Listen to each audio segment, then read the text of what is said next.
Hola mis queridas, soy Socorro Delgado y tengo 63 años. Desde mi casita aquí en Iztacalco, en la Ciudad de México, quiero contarles una historia que jamás pensé que viviría. Una historia que me cambió la vida por completo, cuando ya creía que todo estaba dicho y hecho a mi edad. Si me están viendo desde cualquier rincón de nuestra bella América Latina, por favor denle like a este video y suscríbanse al canal. Porque las historias que aquí se cuentan son reales. Son de mujeres como ustedes y como yo, que hemos vivido experiencias que necesitan ser compartidas. También me encantaría saber desde qué país me están viendo, así que déjenmelo en los comentarios. Mírenme bien, porque hace apenas 2 años yo era una mujer completamente diferente. Era Socorro, la esposa abnegada, la que esperaba fielmente a su marido que trabajaba tan duro en Miami para mantener a la familia. Era la mujer que defendía a capa y espada la ausencia de Fernando, mi esposo de 37 años de matrimonio, cuando las comadres del barrio me preguntaban por qué andaba siempre sola. Pero la vida, mis queridas, tiene una manera muy particular de enseñarnos que nunca es demasiado tarde para descubrir la verdad. Y cuando esa verdad llega, puede ser tan devastadora que te hace cuestionar cada día, cada hora, cada minuto de los últimos 15 años de tu existencia. Prepárense un cafecito, pónganse cómodas, porque lo que voy a contarles hoy es una historia de traición tan profunda, tan elaborada, tan cruel, que cuando la terminen de escuchar, van a entender por qué es importante que las mujeres como nosotras, las que ya pasamos los 50, nunca dejemos de confiar en nuestro instinto. Porque resulta que Fernando, mi Fernando, el padre de mis 3 hijos, el hombre con quien compartí más de la mitad de mi vida, no solamente me engañó con otra mujer. No, mis queridas. Eso hubiera sido hasta comprensible en cierta forma. Lo que hizo fue muchísimo peor. Fernando construyó una mentira tan grande, tan elaborada, que durante 15 años completos vivió una doble vida que incluía no solamente a otra mujer, sino un segundo matrimonio legal, una segunda familia, y la traición más dolorosa de todas. Esa otra mujer era Patricia, mi mejor amiga desde la secundaria. Sí, como lo escuchan, mi mejor amiga, la madrina de bautizo de mi hijo menor, la mujer que consolaba mis lágrimas cuando extrañaba a Fernando durante sus supuestos viajes de trabajo, la que me ayudaba a preparar sus comidas favoritas, para cuando regresara de Miami, la que compartía conmigo sus propias tristezas por estar soltera y sin hijos. A los 40 y tantos años, durante 15 años, mientras yo creía que mi esposo trabajaba día y noche en una empresa de construcción en Miami, enviando dinero religiosamente cada mes, manteniendo nuestra familia a flote, él estaba viviendo a 2 cuadras de mi casa, en el departamento que Patricia había comprado supuestamente con sus ahorros de maestra. Pero para que entiendan bien esta historia, tengo que llevarlas de regreso al principio, al año 2005, cuando todo comenzó. En ese entonces yo tenía 46 años y Fernando 48. Llevábamos 22 años de casados y nuestros hijos, Alejandro, Mónica y el pequeño Javier, tenían 21, 19 y 14 años respectivamente. Vivíamos en la misma casa de Iztacalco donde había crecido, la que heredé de mis padres. Una casita sencilla pero digna, de 2 recámaras, con un pequeño patio donde Fernando había construido con sus propias manos una cocina integral para que yo pudiera preparar comidas y venderlas al vecindario. Porque así nos la llevábamos en esos tiempos, con el trabajo de Fernando como albañil y mi negocio de comida casera. Fernando era un hombre trabajador, de eso no hay duda. Durante los primeros años de nuestro matrimonio, salía todas las madrugadas a buscar chamba en diferentes obras de construcción por toda la ciudad. A veces llegaba embarrado de cemento, con las manos cortadas, pero siempre con dinero para el gasto diario.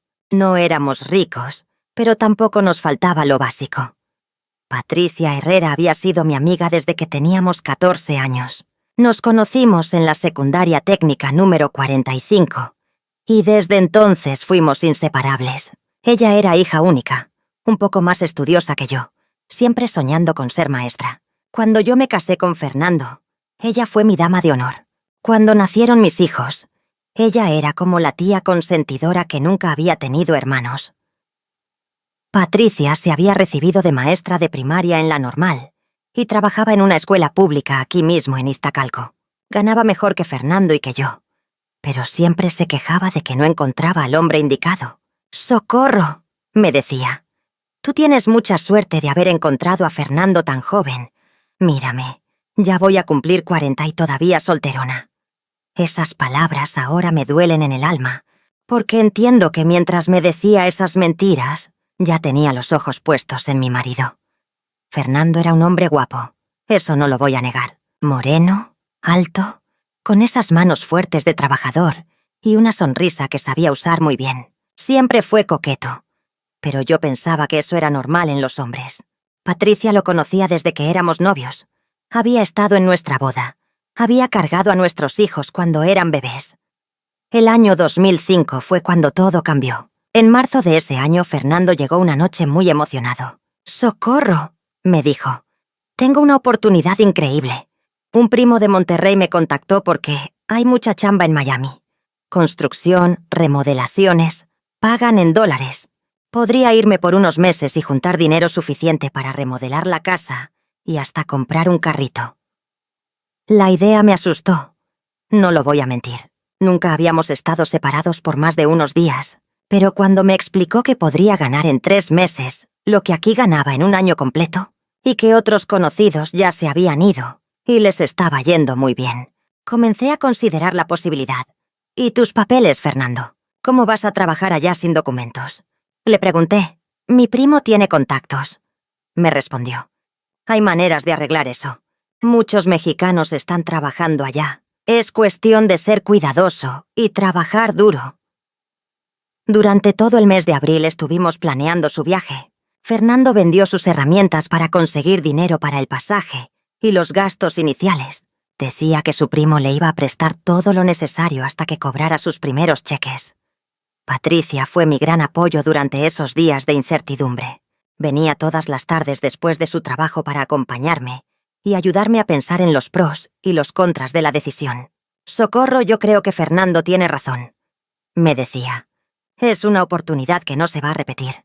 Piensa en el futuro de los muchachos, en todo lo que podrían lograr con ese dinero extra». El día que Fernando se fue uno de los más difíciles de mi vida hasta ese momento. Partió muy temprano en la madrugada del 5 de mayo de 2005. Lo acompañé hasta la terminal de autobuses de Observatorio, desde donde tomaría un camión hasta Tijuana para después cruzar la frontera. «Te prometo que en cuanto me establezca allá, voy a mandar dinero», me dijo mientras me abrazaba. «Y en cuanto junte lo suficiente, regreso para estar con ustedes». Los primeros días fueron terribles. La casa se sentía vacía sin él. Los niños extrañaban a su papá, especialmente Javier, que apenas era un adolescente. Pero Patricia estaba ahí para todo. Llegaba después del trabajo, me ayudaba con las tareas de los muchachos, cenábamos juntas, veíamos telenovelas. «No te preocupes, Socorro», me repetía. «Fernando es un hombre responsable. Pronto van a estar mejor que nunca». La primera llamada de Fernando llegó exactamente una semana después de que se fue. Sonaba cansado pero emocionado. Me contó que había llegado bien a Miami, que su primo lo había recibido en el aeropuerto, que ya tenía dónde quedarse y que la próxima semana empezaría a trabajar en una obra muy grande. «Es increíble, Socorro», me decía por teléfono. «Aquí hay trabajo para rato. Las casas son enormes, los materiales de primera calidad. Van a pagar muy bien». Establecimos una rutina. Él me llamaría todos los domingos en la tarde, exactamente a las 6, cuando supuestamente tenía tiempo libre. Y efectivamente, todos los domingos a las 6 en punto sonaba el teléfono. Al principio las llamadas duraban 1 hora o más. Me contaba detalles de su trabajo, de la ciudad, del clima. Preguntaba por cada uno de los muchachos. Me pedía que los pusiera al teléfono para hablar con cada uno. También preguntaba por Patricia, siempre con mucho cariño. «¿Cómo está nuestra Patricia? Salúdamela mucho. Qué bueno que te esté acompañando en estos momentos». El primer giro que me envió llegó al mes exacto de su partida. $500 americanos que en ese tiempo equivalían a más de 5,000 pesos mexicanos. Era más dinero del que habíamos tenido junto en mucho tiempo. Fui al banco acompañada de Patricia quien me ayudó con todos los trámites porque yo nunca había manejado ese tipo de operaciones internacionales. ¿Ves, Socorro? Te dije que Fernando era un hombre responsable, me dijo Patricia mientras salíamos del banco. Con este dinero van a poder hacer muchas cosas. Los giros llegaron religiosamente durante los primeros 6 meses, siempre la misma cantidad, siempre el mismo día del mes. Fernando me explicaba por teléfono que le descontaban los gastos de comida y hospedaje, pero que el resto me lo mandaba completo para la familia. Con ese dinero pudimos arreglar el techo de la casa, que ya tenía goteras. Compramos ropa nueva para los muchachos, una televisión más grande, hasta una lavadora automática que había sido mi sueño durante años. Patricia me acompañó a todas las compras, me aconsejaba sobre qué era más conveniente, me ayudaba a regatear los precios. Los domingos, después de la llamada de Fernando, Patricia y yo nos sentábamos en la cocina a planear cómo gastar el dinero de la siguiente remesa. Deberías abrir una cuenta de ahorros, me sugería. Para cuando Fernando regrese, van a tener un buen colchón para empezar un negocio más grande. Para el primer día de las madres que pasé sin Fernando, en mayo de 2006, Patricia llegó muy temprano a la casa con un ramo de flores preciosas y un pastel de 3 leches que había comprado en la mejor pastelería del rumbo. «Hoy vamos a festejar como se debe», me dijo. «Fernando me pidió que te consintiera en su lugar». Era verdad. Fernando me había llamado el sábado anterior para pedirme que dejara que Patricia me festejara. «Le di dinero para que te compre algo bonito», me había dicho. «Quiero que sepas que aunque esté lejos, nunca me olvido de lo importante que eres para esta familia». Patricia me regaló una blusa preciosa de seda azul rey, de una tienda departamental cara, donde yo nunca hubiera comprado. «Fernando me dio muy buen dinero para esto», me explicó. «Dice que te mereces lo mejor».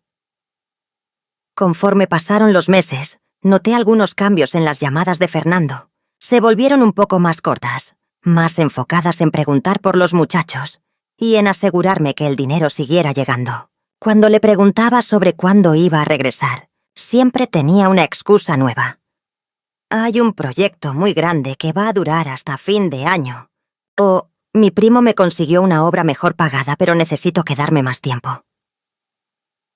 Para el primer año de su ausencia, Fernando había mandado un total de $6,000. Era mucho más dinero del que habríamos tenido si se hubiera quedado trabajando aquí en México. Los muchachos estaban bien, teníamos todas las comodidades que siempre habíamos deseado, y Patricia seguía siendo mi gran apoyo emocional. Pero comencé a notar cosas extrañas, pequeños detalles que al principio no le di importancia. Por ejemplo, Patricia había comenzado a llegar a mi casa con ropa nueva muy seguido, zapatos caros, bolsas de marca, perfumes que olían muy ricos. Cuando le preguntaba, siempre me decía que se había dado un gustito con su salario de maestra, o que había encontrado ofertas increíbles en el tianguis. También noté que sabía cosas sobre Fernando que él no me había contado a mí. Una vez mencionó que Fernando estaba trabajando en una zona específica de Miami que él nunca me había mencionado. Cuando le pregunté cómo sabía eso, me dijo que se lo había comentado a ella durante una de nuestras tardes juntas, pero yo no recordaba esa conversación. Otra cosa que me comenzó a llamar la atención era que Patricia parecía saber exactamente cuándo iba a llegar el dinero de Fernando. Incluso antes de que él me llamara para avisarme, ella ya me estaba preguntando si había ido al banco a revisar. Pero la señal más clara, aunque en ese momento no le presté la debida atención, fue cuando Patricia se mudó. En diciembre de 2006, me dijo que había decidido comprar un departamento propio en lugar de seguir rentando. «Ya tengo 39 años, Socorro. Es hora de tener algo mío», me explicó. El departamento estaba a solo 2 cuadras de mi casa, en un edificio pequeño pero bonito. Cuando me lo enseñó me quedé impresionada. Era mucho más grande y lujoso de lo que yo esperaba que pudiera pagar una maestra de primaria. Tenía 2 recámaras, un baño completo con tina, cocina integral nueva y hasta un pequeño balcón con vista hacia el Cerro de la Estrella. «¿De dónde sacaste tanto dinero para el enganche, Patricia?», le pregunté. «He estado ahorrando durante años», me respondió. «Y además el banco me dio un crédito muy bueno por ser empleada del gobierno». Pero cuando vi los muebles que había comprado para amueblar su nuevo hogar, verdaderamente me sorprendí. Una sala de piel color café, un comedor de madera sólida para 6 personas, una cama king size con cabecera acolchonada, un refrigerador de 2 puertas, una estufa de 6 quemadores. Todo nuevo, todo de primera calidad.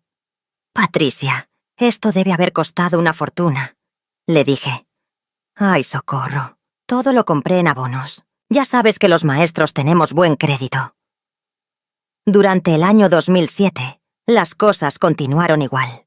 Fernando seguía mandando dinero religiosamente, seguía llamando todos los domingos, seguía prometiendo que pronto regresaría. Patricia seguía siendo mi compañía constante, mi confidente, mi apoyo en todo. Pero yo comencé a desarrollar una sensación extraña, como una inquietud que no podía explicar. Era como si hubiera algo fuera de lugar, pero no podía identificar exactamente qué era. La primera vez que realmente sospeché que algo no estaba bien fue durante las fiestas navideñas de 2007. Fernando había prometido hacer un esfuerzo especial para regresar a pasar la Navidad con nosotros. Durante todo noviembre me estuvo diciendo que estaba viendo la posibilidad de tomarse unos días libres. Este año sí voy a estar con ustedes para Nochebuena, me había dicho durante nuestra llamada dominical de mediados de noviembre.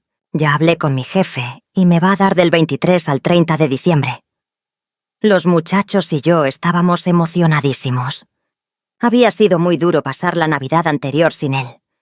Comenzamos a planear todo. ¿Qué íbamos a cocinar? ¿Cómo íbamos a decorar la casa? Incluso pensamos en hacer una pequeña fiesta para celebrar su regreso. Patricia también parecía muy emocionada con la noticia. ¡Qué maravilloso, Socorro! Por fin van a estar juntos otra vez. Estoy segura de que Fernando ha cambiado mucho. Debe verse muy diferente después de tanto tiempo trabajando tan duro. Pero el 20 de diciembre, durante la llamada dominical, Fernando me dio la noticia que me destrozó el corazón. Socorro, amor. No voy a poder ir. Surgió un proyecto de emergencia y mi jefe me ofreció pago doble por trabajar durante las fiestas. Es demasiado dinero como para dejarlo pasar. Lloré durante horas después de esa llamada. Los muchachos también se pusieron muy tristes, especialmente Javier, que ya tenía 16 años y entendía perfectamente lo que significaba que su papá prefiriera el dinero sobre estar con su familia en Navidad. Patricia llegó esa misma noche al escuchar mi llanto desde la calle. «Ay, Socorro, ¿qué pasó?» Cuando le conté, ella también se puso muy seria. «Qué lástima», me dijo. «Pero piensa en que es por el bien de la familia. Fernando está haciendo un gran sacrificio». Lo que me pareció extraño fue que al día siguiente, 21 de diciembre, Patricia llegó a mi casa diciendo que ella tampoco iba a poder acompañarnos en Nochebuena como habíamos planeado. Se me presentó un compromiso familiar de último momento. Me explicó. Mi prima de Guadalajara viene a pasar las fiestas y tengo que recibirla. Fue una Navidad muy triste. Los muchachos y yo cenamos solos, viendo programas navideños en la televisión, extrañando terriblemente a Fernando. Pero lo que más me dolió fue que Patricia tampoco estuvo ahí para consolarnos, cuando en los 2 años anteriores había sido ella quien nos ayudaba a sobrellevar la ausencia de Fernando durante las fechas importantes. El 26 de diciembre, fui a buscar a Patricia a su departamento para preguntarle cómo había estado su Navidad con su prima. Toqué varias veces, pero nadie contestó. Los vecinos me dijeron que no habían visto a ninguna prima y que Patricia había salido muy temprano en la mañana del 24 y no había regresado. Cuando finalmente la vi el 28 de diciembre, me contó que habían decidido irse a pasar las fiestas a Guadalajara en lugar de quedarse en México. Fue una decisión de último momento. Me explicó. Mi prima quería que conociera a su familia, pero había algo en su manera de contarme que no me convenció del todo. Patricia siempre había sido muy detallista cuando me platicaba sus experiencias. Esta vez fue muy vaga, muy general. Durante los primeros meses de 2008, comencé a prestar más atención a los pequeños detalles que antes había ignorado, y fueron acumulándose las cosas que no tenían sentido. Patricia había cambiado su peinado y se había pintado el cabello de un color más claro, muy favorecedor. También había comenzado a usar maquillaje más elaborado y ropa más elegante. Cuando le preguntaba sobre estos cambios, siempre me decía que había decidido darse más oportunidades de conocer a alguien. Pero lo que realmente me llamó la atención fue que comenzó a faltar mucho al trabajo. Antes Patricia era la maestra más puntual y responsable de su escuela. Ahora, cada vez más seguido, me decía que se había reportado enferma o que había pedido permiso por asuntos personales. ¿No te van a llamar la atención en la escuela?, le preguntaba. No te preocupes, Socorro. Tengo muchos días acumulados de vacaciones y permisos. Además, ya tengo varios años trabajando ahí. Me tienen confianza. Una tarde de marzo, mientras estaba en el mercado comprando verduras, me encontré con la directora de la escuela donde trabajaba Patricia. Doña Carmen y yo nos conocíamos desde hacía años porque había sido la directora cuando mis hijos estudiaron la primaria. ¿Cómo está Patricia?, me preguntó. Hace varios días que no la vemos por la escuela. ¿Cómo?, le pregunté confundida. ¿No pidió permiso? No, Socorro. De hecho, estamos preocupados porque no ha venido y no ha dado explicaciones. Ya mandamos a alguien a su casa, pero no contesta. Esa misma tarde fui directamente al departamento de Patricia. Esta vez sí me abrió la puerta, pero se veía nerviosa, como si no esperara mi visita. Patricia, me encontré a la directora Carmen en el mercado. Dice que llevas varios días sin ir a trabajar y que no has dado explicaciones. Patricia se puso muy roja y comenzó a tartamudear. ¡Ay, Socorro! Es que he estado muy enferma. Dolor de estómago terrible. Iba a ir mañana a llevar el justificante médico. Pero cuando la miré bien, no se veía para nada enferma. Al contrario, se veía muy bien arreglada, como si hubiera estado en algún lugar especial. Durante abril y mayo de 2008, las ausencias de Patricia se volvieron más frecuentes. Algunas veces pasaban semanas enteras sin que la viera. Cuando le preguntaba dónde había estado, siempre tenía excusas diferentes. Que había ido a visitar familiares, que había tenido problemas de salud, que había tenido que hacer trámites importantes. Lo más extraño era que durante esas mismas semanas, las llamadas de Fernando también se volvieron más irregulares. Antes llamaba religiosamente todos los domingos. Ahora a veces pasaban 2 semanas sin llamar, y cuando lo hacía, decía que había estado trabajando en proyectos muy demandantes que no le dejaban tiempo libre. Una parte de mí comenzó a sospechar, pero la idea era tan absurda, tan imposible, que la rechazaba inmediatamente. ¿Cómo iba a estar relacionado Fernando con las ausencias de Patricia? Él estaba en Miami, ella aquí en México. Era ridículo siquiera pensarlo. Pero el instinto de mujer, ese instinto que todas tenemos y que rara vez nos falla, comenzó a gritarme que algo no estaba bien. El momento que cambió todo llegó una tarde de junio de 2008, completamente por casualidad. Había ido al centro de la ciudad a hacer unos trámites en el registro civil, cuando decidí aprovechar para visitar a mi comadre Elena, que vivía por el rumbo de la villa. Eran como las 4 de la tarde cuando iba caminando por la calzada de Guadalupe, cuando a lo lejos vi una pareja que me llamó la atención. El hombre caminaba de una manera muy familiar, con esa forma particular de mover los hombros que yo conocía perfectamente bien. La mujer tenía el cabello del mismo color que Patricia había adoptado recientemente. Al principio pensé que era imposible. Tenía que ser mi imaginación jugándome una mala pasada. Pero conforme se acercaron, mi corazón comenzó a latir tan fuerte que sentía que se me iba a salir del pecho. Era Fernando, no había ninguna duda. Era mi Fernando, mi esposo, caminando tranquilamente por las calles de la Ciudad de México, tomado de la mano con Patricia.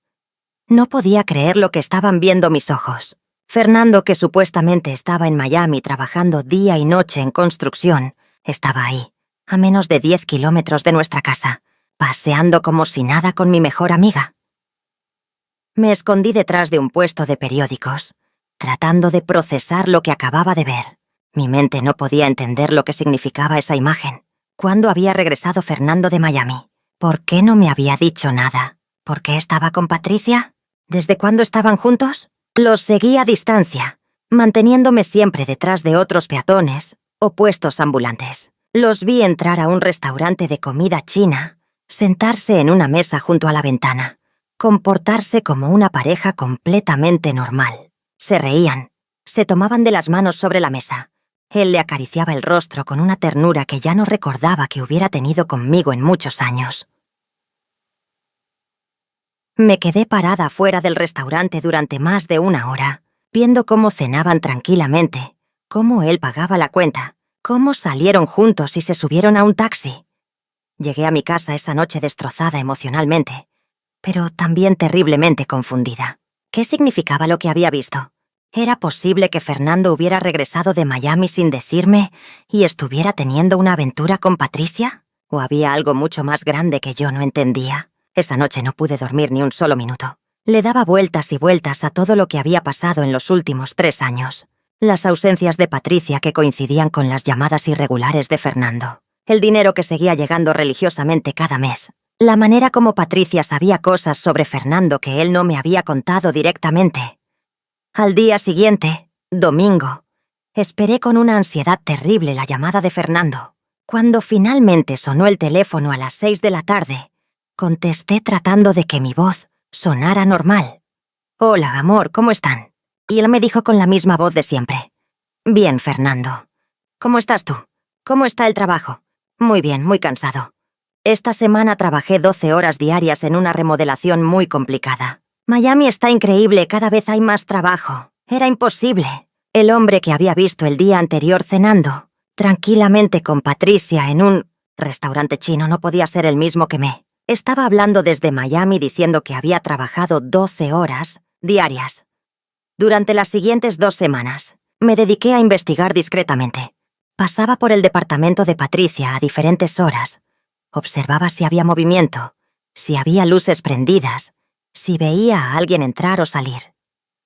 Y efectivamente, comencé a notar patrones muy extraños. Había días en que el departamento permanecía completamente a oscuras desde muy temprano, como si nadie estuviera ahí. Pero otros días veía luz hasta muy tarde, e incluso distinguía sombras de 2 personas diferentes moviéndose adentro. Una madrugada, como a las 5 de la mañana, decidí esperarme afuera del edificio de Patricia para ver si salía alguien.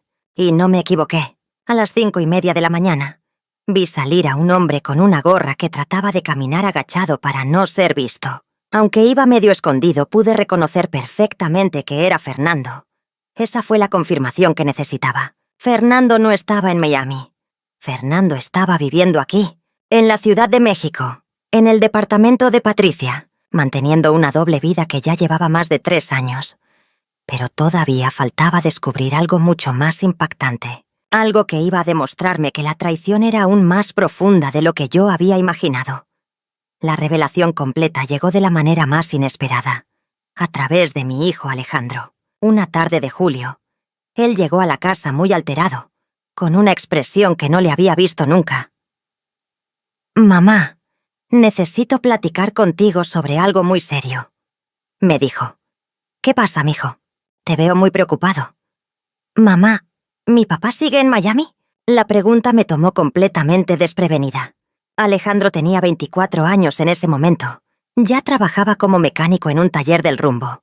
Y no era de los que preguntaran cosas sin motivo. «Claro que sí, Alejandro. ¿Por qué me preguntas eso?» «Porque hoy en la mañana, cuando estaba desayunando en la fonda de Doña Rosa, antes de entrar al trabajo, vi a una persona que se parecía muchísimo a mi papá. Tanto que incluso me acerqué para saludarlo. Se me hizo un nudo en el estómago. ¿Y qué pasó? El hombre se dio cuenta de que me acercaba y salió corriendo de la fonda, mamá. Literalmente corriendo, como si hubiera visto un fantasma. Pero antes de que se fuera, alcancé a verle bien la cara. «Mamá, estoy 100% seguro de que era mi papá». «Ay, mijo, debe haber sido alguien parecido. Tu papá está en Miami trabajando». «No, mamá, era él. Estoy completamente seguro. Tenía la misma cicatriz en la frente de cuando se cayó del techo hace años. Tenía el mismo lunar en el cuello. Era él». Alejandro se quedó un momento callado, y luego agregó algo que me terminó de confirmar todas mis sospechas. «Y no venía solo, mamá. Venía con la señora Patricia». En ese momento se me vino el mundo abajo. Ya no podía seguir fingiendo que no sabía lo que estaba pasando. Mi hijo había visto lo mismo que yo había visto. Fernando estaba aquí. Fernando estaba vivo. Fernando estaba con Patricia. Y todos estos años me había estado mintiendo. Alejandro, le dije con una voz que apenas podía controlar. ¿Estás completamente seguro de lo que me estás diciendo? Mamá, lo que más me llamó la atención es que cuando la señora Patricia me vio, se puso blanca como papel. Ella también salió corriendo detrás de mi papá. Mamá, los dos actuaron como si hubieran sido descubiertos haciendo algo malo. Esa noche, después de que Alejandro se fue a dormir, me senté en la cocina y por primera vez en 3 años me permití pensar con claridad en todas las cosas que no habían tenido sentido. El dinero que llegaba religiosamente cada mes no venía de Miami. Fernando tenía que estar trabajando aquí, en México, ganando ese dinero localmente. Pero entonces, ¿por qué la mentira? ¿Por qué fingir que estaba en Estados Unidos? Las ausencias de Patricia, que coincidían con las irregularidades de las llamadas de Fernando, significaban que cuando ella se reportaba enferma en la escuela, en realidad estaba con él, probablemente viajando juntos, o simplemente pasando tiempo en el departamento que habían convertido en su nido de amor. La ropa nueva de Patricia, los muebles caros, el departamento que supuestamente había comprado con su salario de maestra, todo eso lo había estado pagando Fernando con el dinero que también me mandaba a mí. Patricia sabía detalles sobre la vida de Fernando porque los estaba viviendo con él. No era que él me los hubiera contado y yo los hubiera olvidado. Era que ella los conocía de primera mano. Pero la pregunta más importante de todas era ¿por qué? ¿Por qué Fernando había inventado esta mentira tan elaborada? Si quería estar con Patricia, ¿por qué no simplemente me pidió el divorcio y se fue con ella? ¿Por qué mantener a 2 familias? ¿Por qué seguir mandándome dinero si ya tenía otra vida? Al día siguiente decidí que era hora de buscar la verdad completa. Contraté a un investigador privado, un señor mayor que me había recomendado la hermana de mi comadre Elena. Se llamaba licenciado Martínez y tenía muchos años de experiencia en casos de infidelidad. Señora Socorro, me dijo durante nuestra primera reunión, basándome en lo que me cuenta, este no es un caso común de engaño. Aquí hay algo mucho más complejo. Vamos a investigar a fondo. El licenciado Martínez trabajó durante 3 semanas. Siguió a Fernando y a Patricia. Tomó fotografías. Investigó sus rutinas. Habló con vecinos. Revisó registros públicos. Cuando me citó para darme los resultados, yo ya sabía que iba a ser algo devastador. Pero jamás imaginé la magnitud de la traición que estaba a punto de descubrir. Señora Socorro, me dijo el licenciado Martínez mientras ponía sobre la mesa una carpeta llena de documentos y fotografías. Su esposo Fernando y su amiga Patricia contrajeron matrimonio civil el 12 de septiembre de 2005. Mis queridas, no hay palabras en este mundo que puedan describir lo que sentí en ese momento. El licenciado Martínez siguió hablando, pero yo ya no podía escuchar nada más. El sonido de su voz se convirtió en un zumbido lejano, mientras mi cerebro trataba de procesar lo que acababa de escuchar. Fernando y Patricia estaban casados. Legalmente casados. Desde septiembre de 2005, apenas 4 meses después de que él supuestamente se había ido a Miami. Señora Socorro, ¿me está escuchando? Me preguntó el licenciado Martínez. Sí, licenciado. Pero no entiendo. ¿Cómo es posible que se hayan casado si Fernando ya estaba casado conmigo? Señora, su esposo cometió el delito de bigamia. Es un delito grave en México. Pero hay más. El licenciado me mostró una serie de documentos que me hicieron entender la verdadera magnitud de la traición. Fernando había falsificado documentos para demostrar que era soltero. Había usado una dirección falsa. Había presentado testigos falsos. Había inventado una identidad completamente nueva para poder casarse con Patricia. Aquí está el acta de matrimonio, me dijo mostrándome el documento. Fernando Delgado Ruiz, de 46 años, soltero, domiciliado en la calle Insurgentes número 345, Colonia Roma Norte, se casa con Patricia Herrera González, de 37 años, soltera, pero licenciado. Fernando nunca ha vivido en la Roma Norte. Y además, ¿cómo pudieron hacer eso? Señora, su esposo y la señora Patricia planearon esto muy cuidadosamente. probablemente durante meses antes de que él fingiera irse a Miami. Consiguieron testigos falsos, rentaron temporalmente una dirección en la Roma Norte para establecer domicilio y presentaron documentos alterados. Pero lo que más me dolió fue lo que vino después. El licenciado me mostró fotografías que había tomado durante su investigación. Fernando y Patricia viviendo como una pareja completamente normal, comprando juntos en el supermercado, paseando en parques, entrando y saliendo del departamento que yo había creído que Patricia había comprado con sus ahorros de maestra. Señora Socorro, ellos tienen una rutina de vida establecida. Su esposo sale todas las mañanas a trabajar desde el departamento de la señora Patricia. Trabaja en construcción, efectivamente, pero aquí, en la Ciudad de México. Tiene varios clientes fijos que le dan trabajo regular. ¿Y el dinero que me manda? Una parte de lo que él gana trabajando aquí se lo manda a usted. Otra parte la usa para mantener su vida con la señora Patricia. Básicamente, está manteniendo 2 hogares con el mismo sueldo. Por eso trabaja tanto.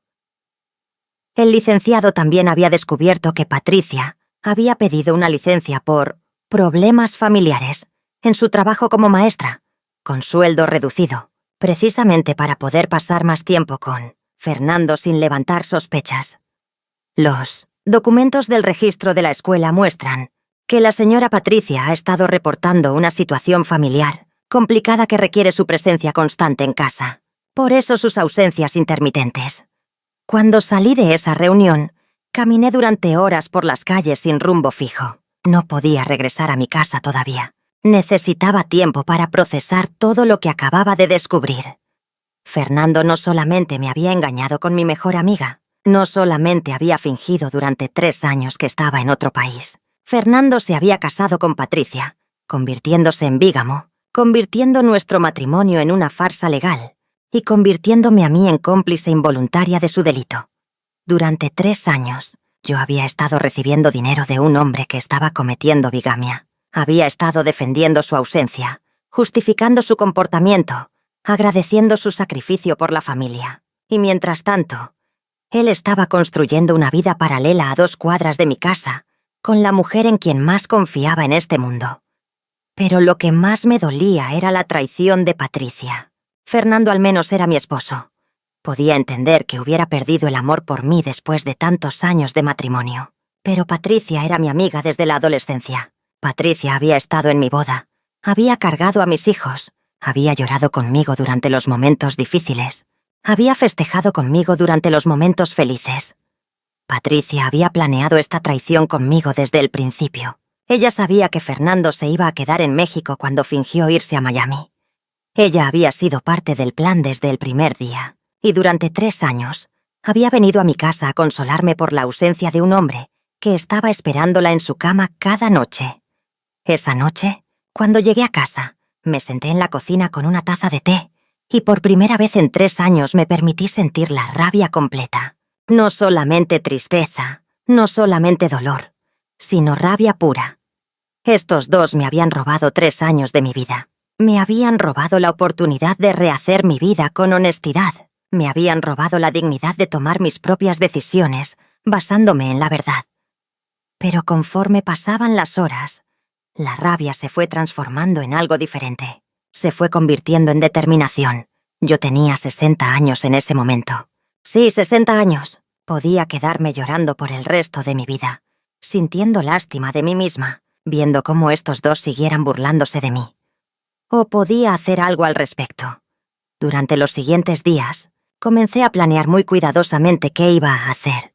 No iba a ser una confrontación impulsiva. No iba a ser un escándalo emocional. Iba a ser algo calculado, algo que los hiciera enfrentar las consecuencias de sus actos de la manera más contundente posible. Lo primero que hice fue consultar con un abogado especializado en derecho familiar y penal. El licenciado García me explicó todas las opciones legales que tenía. Señora Socorro, usted puede demandar por bigamia, que es un delito que se castiga con prisión. También puede demandar por fraude, porque su esposo la engañó para obtener beneficios económicos. Y obviamente puede solicitar el divorcio con causales que le darían derecho a una compensación económica. ¿Cuánto tiempo de cárcel podría tener Fernando por bigamia? Entre 2 y 6 años de prisión. y tendría que restituir todos los daños económicos que le causó a usted.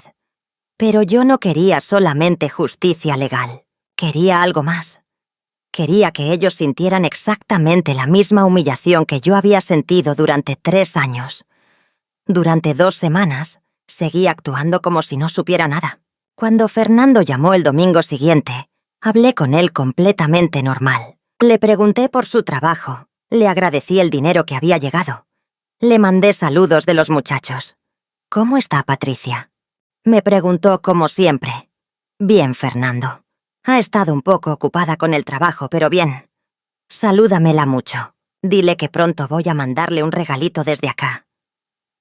Esas palabras me confirmaron que ellos seguían burlándose de mí abiertamente. Fernando le mandaba regalitos a Patricia, probablemente con el dinero que ganaba trabajando aquí en México, y yo tenía que ser la mensajera. También seguí tratando a Patricia con normalidad. Cuando se aparecía por mi casa, la recibía como siempre, le ofrecía café, platicábamos de cosas cotidianas, pero ahora cada una de sus palabras tenía un significado completamente diferente para mí. Cuando me decía, «Ay, Socorro, qué suerte tienes de tener un marido tan responsable», yo sabía que me lo decía sabiendo que lo tenía en su cama todas las noches. Cuando me preguntaba, ¿ya llegó el dinero de Fernando este mes? Yo sabía que lo preguntaba porque ella misma lo había visto contar ese dinero antes de mandármelo. Cuando me decía, espero conocer pronto a un hombre como Fernando, yo sabía que ya lo había conocido, que ya se había casado con él, que ya tenía todo lo que había querido quitarme. Pero yo también comencé a plantar mis propias semillas durante esas conversaciones. Patricia, le dije una tarde, he estado pensando en hacer una fiesta sorpresa para Fernando cuando regrese de Miami. Algo grande, con toda la familia, todos los amigos, para celebrar que por fin va a estar de vuelta en casa. La vi ponerse pálida. ¿Una fiesta sorpresa? ¿Cuándo? No sé todavía porque Fernando no me ha dicho exactamente cuándo va a regresar. Pero creo que sería bonito invitar a toda la gente que lo conoce, que lo extraña. Incluso pensé en invitar a la gente de su trabajo anterior, a los vecinos, a la familia, para que vean cómo le fue en Miami, para que nos cuente todas sus aventuras. Patricia trataba de mantener la calma, pero yo podía ver el pánico en sus ojos. Una fiesta pública para celebrar el regreso de Fernando sería su peor pesadilla, porque significaría que tendrían que explicar por qué él nunca se había ido. ¿No crees que sería mejor algo más íntimo, Socorro? Después de tanto tiempo, Fernando probablemente va a querer descansar, estar tranquilo con la familia. No, Patricia. Creo que se merece un reconocimiento público. Después de todo, no cualquier hombre hace el sacrificio que él ha hecho por su familia.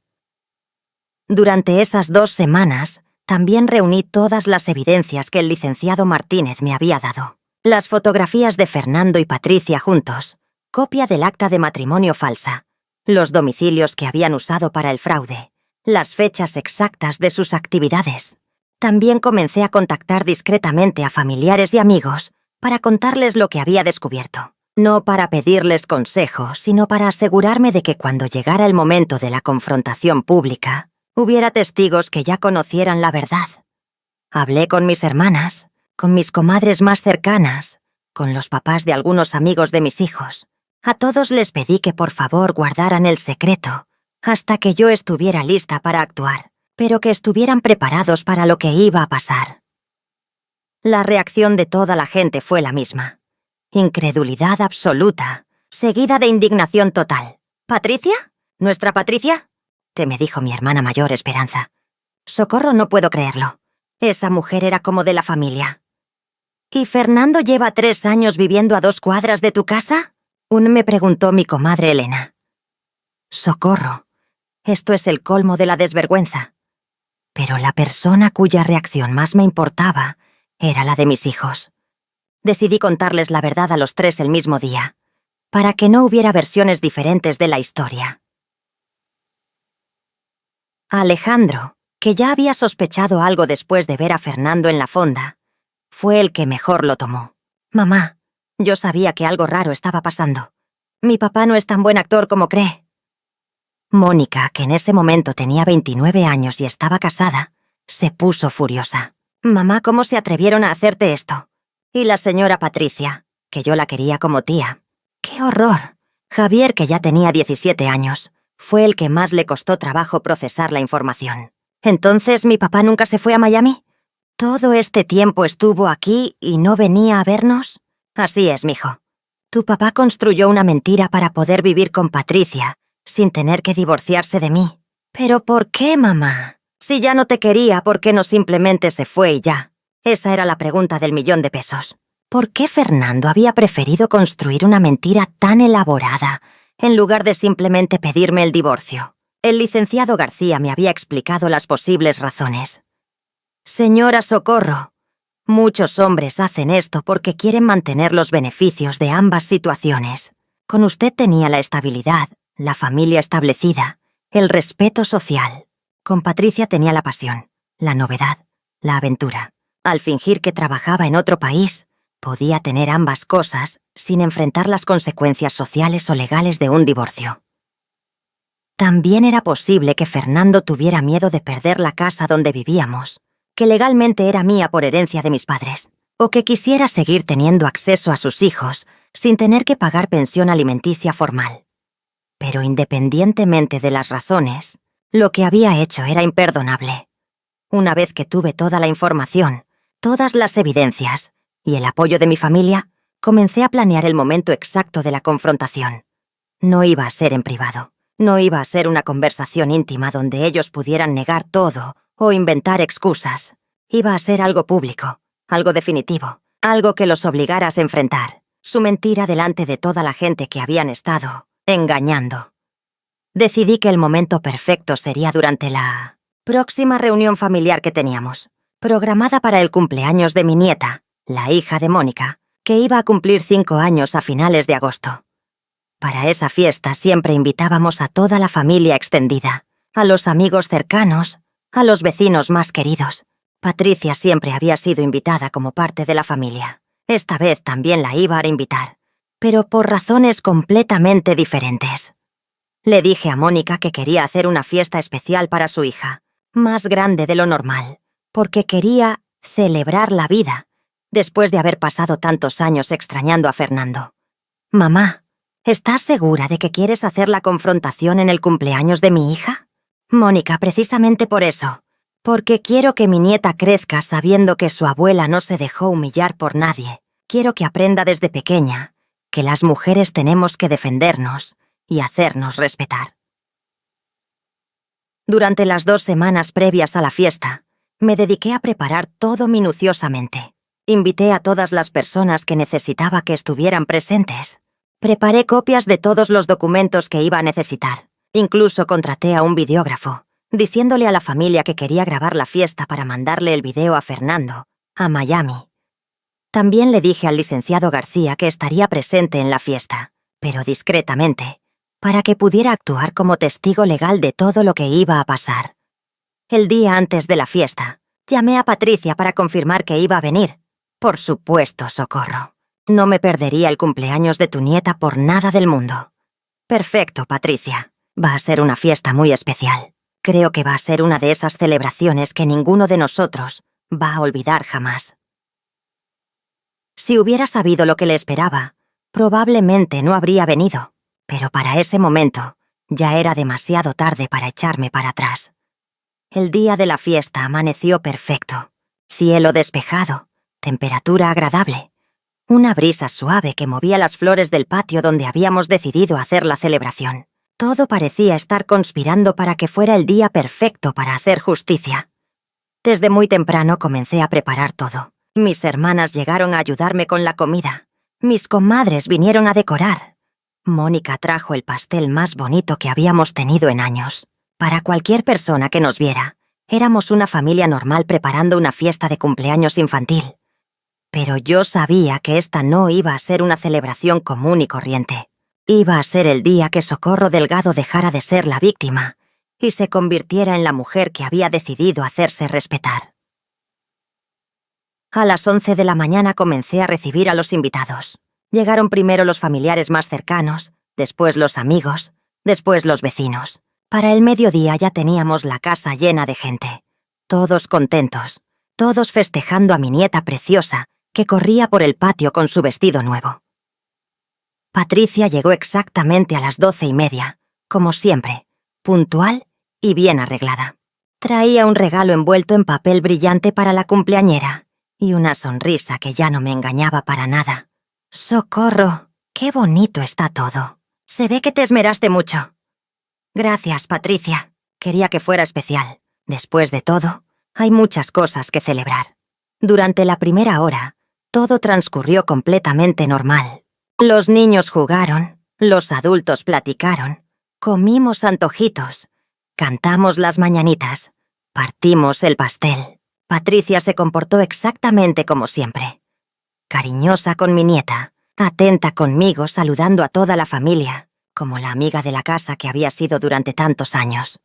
Pero yo sabía que cada minuto que pasaba me acercaba más al momento que había estado planeando durante semanas. A las 2 de la tarde, cuando ya todos habían comido y estaban más relajados, les pedí que se acercaran porque quería decir unas palabras de agradecimiento. Familia, amigos, vecinos queridos. Comencé con una voz que sonaba completamente tranquila. Muchas gracias por estar aquí celebrando con nosotros el cumpleaños de mi nieta preciosa. Para mí es muy importante tener a todas las personas que quiero reunidas en un día tan especial. Todos me escuchaban con atención, sonriendo, esperando el típico discurso emotivo de abuela agradecida. Como saben, estos últimos 3 años han sido muy difíciles para nuestra familia porque Fernando, mi esposo, ha estado trabajando en Miami para sacar adelante a los muchachos. Ha sido un sacrificio muy grande para todos nosotros, pero especialmente para él, que ha tenido que vivir lejos de su familia durante tanto tiempo. Varias personas asintieron con comprensión. Patricia también asintió, con esa misma expresión de solidaridad que había puesto durante 3 años cada vez que hablábamos de la ausencia de Fernando. Pero hoy quiero aprovechar que están todos ustedes aquí, todas las personas que nos conocen, que conocen a Fernando, que han sido testigos de esta situación, para contarles algo muy importante. El tono de mi voz comenzó a cambiar ligeramente. Ya no sonaba tan cálido, ya no sonaba tan agradecido. Comenzó a sonar más serio, más determinado. Resulta que Fernando nunca se fue a Miami. Silencio absoluto. Todas las conversaciones se detuvieron de golpe. Los niños siguieron jugando, pero todos los adultos se quedaron viendo fijamente hacia mí. Fernando ha estado viviendo aquí, en la Ciudad de México, durante estos 3 años. Específicamente, ha estado viviendo a 2 cuadras de esta casa, en el departamento que está en la calle Anillo Periférico, número 232. Patricia se puso blanca como papel, literalmente blanca. La vi tragar saliva con dificultad y buscar hacia dónde estaba la puerta de salida. Pero eso no es todo. Continué, con una voz que cada vez sonaba más firme. Durante estos 3 años, mientras yo creía que Fernando estaba haciendo un sacrificio por nuestra familia, trabajando en otro país, extrañando a sus hijos, él ha estado viviendo una doble vida. La gente comenzó a murmurar entre sí. Podía escuchar susurros de confusión, de sorpresa, de indignación. El 12 de septiembre de 2005, 4 meses después de fingir que se iba a Miami, Fernando contrajo matrimonio civil con otra mujer. Se volvió bígamo. Cometió un delito grave en contra de la ley mexicana y en contra de nuestra familia. Patricia ya no podía disimular más. Estaba temblando. Visiblemente ya había comenzado a caminar despacio hacia la puerta. ¿Y esa mujer?, dije, volteando a verla directamente a los ojos. Es Patricia Herrera González, mi mejor amiga desde la adolescencia, la madrina de bautizo de mi hijo menor, la mujer que durante 3 años ha venido a esta casa a consolarme por la ausencia de un hombre que la estaba esperando en su cama cada noche. El silencio que siguió fue ensordecedor. Hasta los niños dejaron de jugar porque sintieron la tensión en el ambiente. Patricia se había quedado paralizada a mitad del patio, con la cara completamente descompuesta, sin poder moverse ni hacia adelante ni hacia atrás. ¿Es verdad eso, Patricia?, Sal, le preguntó mi hermana Esperanza con una voz que destilaba desprecio. Patricia no pudo responder. Simplemente se quedó ahí parada, con la boca abierta, sin poder articular ni una sola palabra. «Tengo aquí», continué, sacando de mi bolsa una carpeta con documentos. «Todas las pruebas de lo que estoy diciendo. El acta de matrimonio falsa que presentaron. Las fotografías del investigador privado que contraté. Los documentos que demuestran que Fernando nunca salió del país». Varias personas se acercaron para ver los documentos. Mi comadre Elena tomó el acta de matrimonio y la leyó en voz alta para que todos escucharan. Fernando Delgado Ruiz, de 46 años, soltero, se casa con Patricia Herrera González, de 37 años, soltera, el día 12 de septiembre de 2005, en el registro civil número 1 de la delegación Cuauhtémoc. «¡Patricia!», gritó mi hermana Socorro. «¿Cómo pudiste hacerle esto a Socorro? Tú eras como de la familia». Fue hasta ese momento que Patricia logró reaccionar, pero en lugar de dar explicaciones, en lugar de pedir perdón, en lugar de tratar de justificar lo que había hecho, tomó la decisión más cobarde posible. Salió corriendo, literalmente corriendo, como una ladrona descubierta en flagrancia. Atravesó el patio, pasó entre la gente que trataba de detenerla, salió por la puerta principal y se fue corriendo por la calle sin voltear atrás ni una sola vez. La reacción de la gente fue inmediata y contundente. Gritos de indignación, expresiones de incredulidad, palabras de apoyo hacia mí. Algunos de los hombres dijeron que iban a ir a buscar a Fernando inmediatamente para exigirle explicaciones. «No», les dije, «nadie va a hacer nada por su cuenta. Esto se va a resolver por la vía legal, con la justicia como debe ser». Mi nieta, que había estado jugando durante toda la revelación sin entender lo que pasaba, se acercó a mí y me preguntó: «Abuela, ¿por qué se fue corriendo la tía Patricia? ¿Hice algo malo?» «No, mi amor», le dije cargándola y abrazándola fuerte. «Tú no hiciste nada malo, pero a veces la gente grande hace cosas muy feas, y cuando las descubren se van corriendo porque no tienen valor para dar la cara». El resto de la tarde fue una mezcla de emociones. Por un lado, la familia y los amigos me dieron todo su apoyo. Todos estaban indignados por la traición. Todos querían ayudarme en lo que necesitara. Por otro lado, era evidente que la fiesta de cumpleaños se había arruinado completamente. Pero cuando vi a mi nieta siguiendo con su celebración, sin entender realmente lo que había pasado pero contenta de tener a toda su familia reunida, me di cuenta de que había hecho lo correcto. Esta niña iba a crecer sabiendo que su abuela no se había dejado humillar por nadie. Esa misma noche recibí una llamada telefónica. Era Fernando. «Socorro, ¿qué pasó?» Patricia llegó llorando, diciendo que habías hecho un escándalo en una fiesta. Su voz sonaba nerviosa, preocupada, pero todavía no admitía nada. «Fernando, ya sé todo. Ya sé que nunca te fuiste a Miami. Ya sé que estás casado con Patricia. Ya sé que durante 3 años me has estado mintiendo en la cara». Silencio largo del otro lado de la línea. «Socorro, yo puedo explicarte». «No, Fernando, ya no hay nada que explicar. Mañana a primera hora voy a presentar la demanda por bigamia. Vas a tener que dar la cara ante la justicia por lo que has hecho. Socorro, por favor, podemos platicar esto como personas civilizadas». «¿Civilizadas, Fernando?» «Civilizadas como tú y Patricia durante 3 años viniendo a mi casa a burlarse de mí. ¿Civilizadas como fingir que estabas en otro país mientras vivías a 2 cuadras con mi mejor amiga?» «No, Fernando. Se acabó el tiempo de las conversaciones». Y colgué el teléfono. Los siguientes días fueron una montaña rusa emocional, pero por primera vez en 3 años me sentía con el control de mi propia vida. Ya no estaba esperando llamadas telefónicas de un esposo que fingía estar en otro país. Ya no estaba recibiendo las visitas hipócritas de una amiga que me había traicionado de la peor manera posible. El lunes siguiente fui con el licenciado García a presentar formalmente la demanda por bigamia contra Fernando. También inicié los trámites de divorcio con causales graves que me daban derecho a una compensación económica por los daños causados. «Señora Socorro», me explicó el licenciado, «con las pruebas que tenemos, este caso está prácticamente ganado. Su esposo va a enfrentar consecuencias penales serias, y usted va a obtener una reparación del daño proporcional a lo que ha sufrido. La noticia de lo que había pasado se extendió por todo el barrio como reguero de pólvora. En una comunidad como la nuestra, donde todos nos conocemos desde hace años, una traición de esta magnitud no podía pasar desapercibida.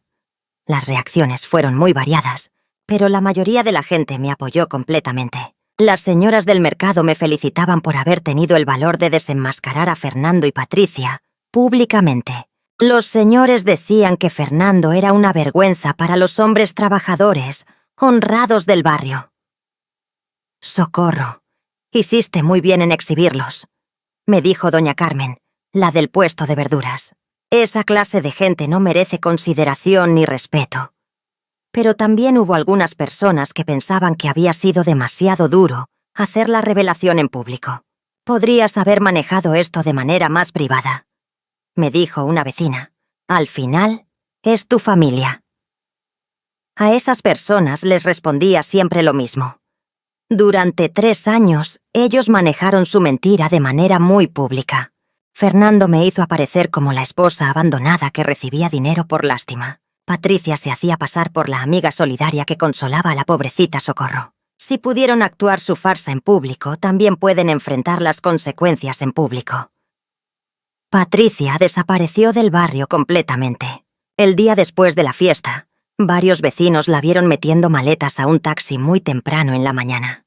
Había dejado el departamento prácticamente vacío, llevándose solamente lo indispensable. Se fue como ladronage, me dijo mi comadre Elena. Como la ratera que siempre fue.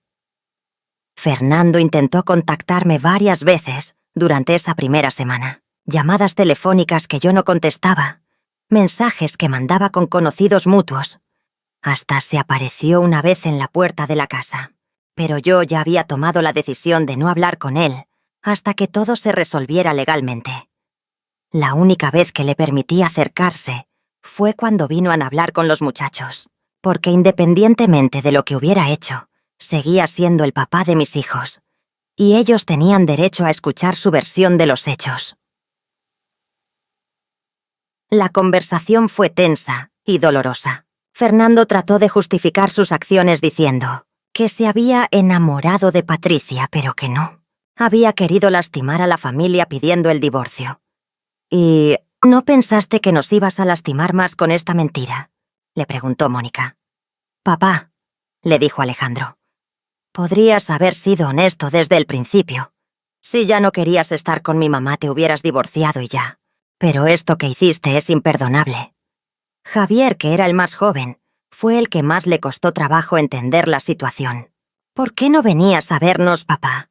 Si vivías aquí en México, ¿por qué no venías a la casa?». Fernando no pudo responder esa pregunta de manera satisfactoria, porque la verdad era que había preferido vivir su fantasía con Patricia antes que cumplir con sus responsabilidades como padre. A los 15 días de haber presentado la demanda, Fernando fue arrestado por bigamia. Ver a los policías llevárselo esposado de su trabajo fue uno de los momentos más satisfactorios de toda esta experiencia. No porque me diera gusto verlo sufrir, sino porque por fin estaba enfrentando las consecuencias de sus actos. Durante 3 años él había vivido cómodamente, disfrutando de ambas situaciones sin pagar precio alguno. Ahora tendría que responder ante la justicia por lo que había hecho. El proceso legal duró varios meses, pero como había predicho el licenciado García, teníamos un caso muy sólido. Fernando fue condenado a 4 años de prisión por bigamia y fraude. También fue obligado a pagarme una indemnización equivalente a todo el dinero que había gastado en mantener su vida con Patricia durante 3 años. Pero más importante que las consecuencias legales fue lo que descubrí sobre mí misma durante este proceso. Descubrí que a los 60 años todavía tenía la fuerza para plantarme ante una injusticia. Descubrí que no iba a permitir que nadie me faltara al respeto, sin importar cuántos años lleváramos de conocernos. Durante los meses que siguieron, mientras se resolvía todo legal, comencé a reconstruir mi vida desde cero, no solamente en términos prácticos, sino emocionalmente. Lo primero que hice fue remodelar completamente la casa. Cambié los colores de las paredes, reorganicé los muebles, incluso cambié la decoración de la recámara principal para que no me recordara a Fernando. Quería que mi hogar fuera verdaderamente mío, sin rastros de mentiras ni de traiciones. También decidí retomar algunas actividades que había abandonado durante los años de matrimonio. Me inscribí en clases de baile folclórico para personas mayores en el Centro Cultural del barrio. Comencé a ir a un grupo de lectura que se reunía los miércoles en la biblioteca pública. Pero lo más importante fue que comencé a confiar nuevamente en mis propios instintos. Durante 3 años había ignorado todas las señales que me indicaban que algo no estaba bien. Había preferido creer las mentiras cómodas, en lugar de investigar las verdades incómodas. Nunca más iba a permitir que alguien me manipulara de esa manera. También tuve que aprender a manejar la soledad de una manera diferente. Durante 3 años había estado sola físicamente, pero emocionalmente seguía conectada con Fernando a través de las llamadas y el dinero que mandaba. Ahora estaba sola de verdad, pero era una soledad elegida, una soledad digna.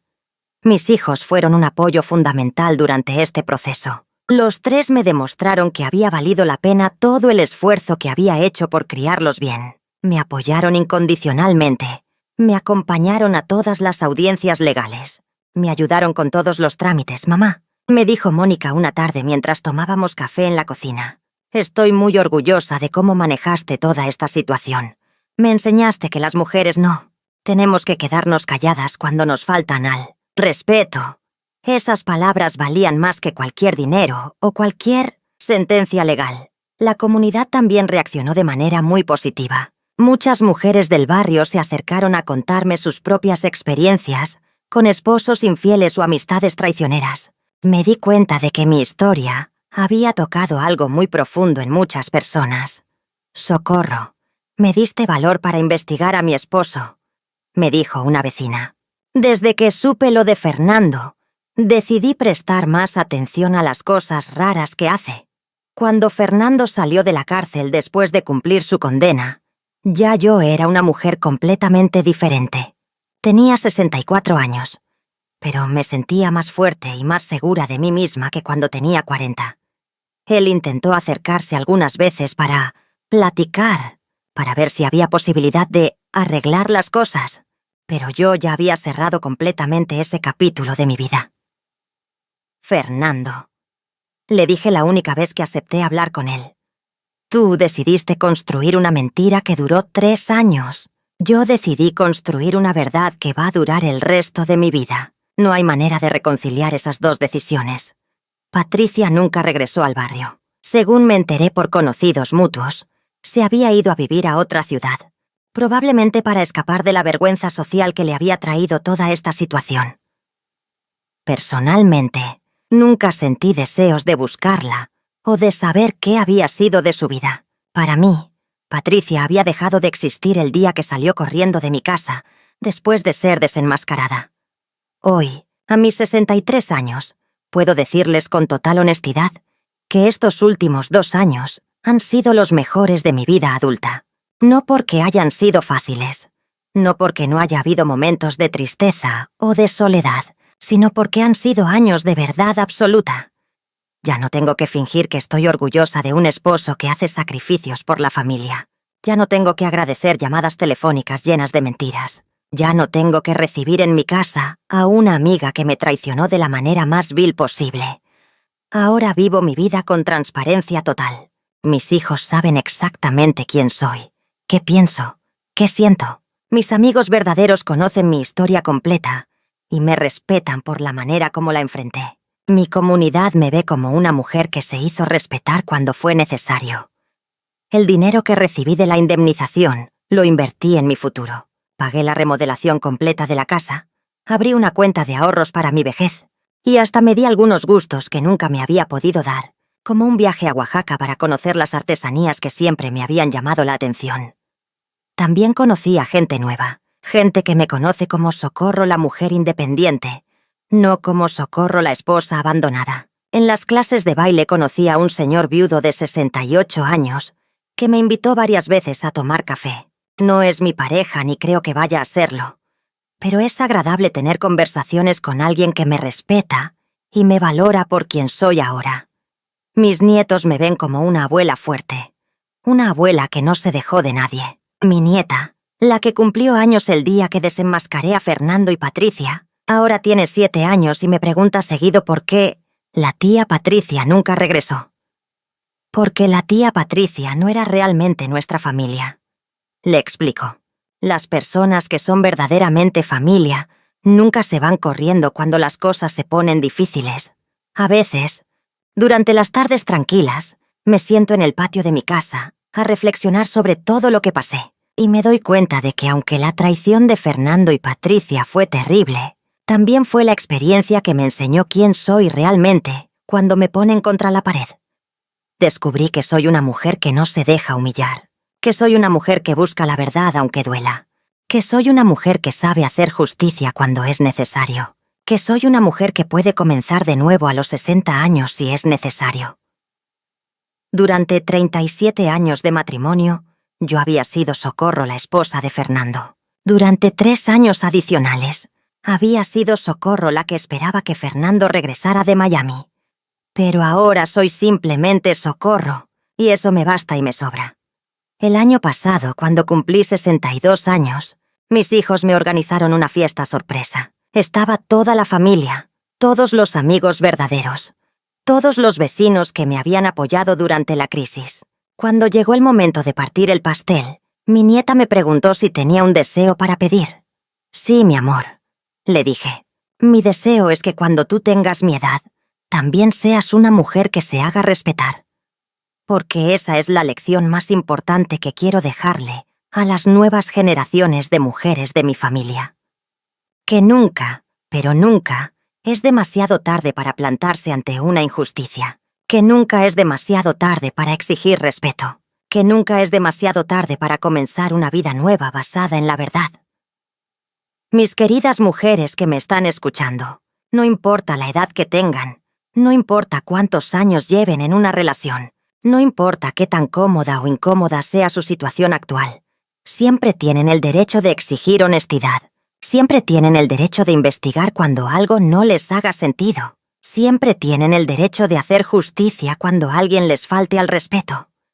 Fernando y Patricia pensaron que por tener más de 50 años ya era demasiado tarde para que yo reaccionara, que ya estaba demasiado cómoda en mi papel de víctima como para buscar la verdad.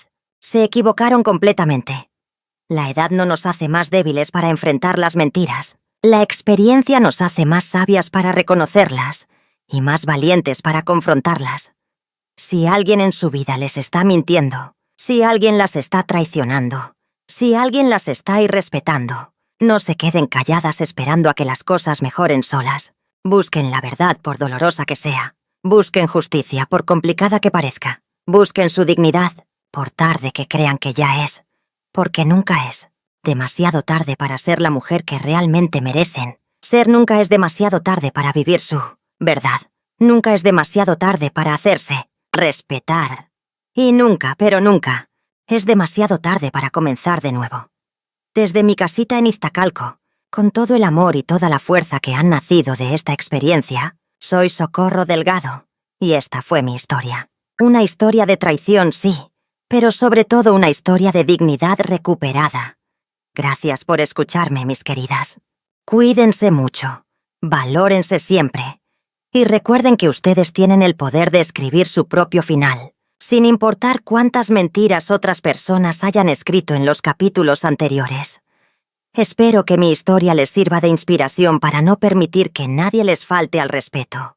Y si conocen a alguien que esté pasando por una situación similar, compártanle este video para que sepa que no está sola y que sí se puede salir adelante. Un abrazo enorme para todas y hasta la próxima.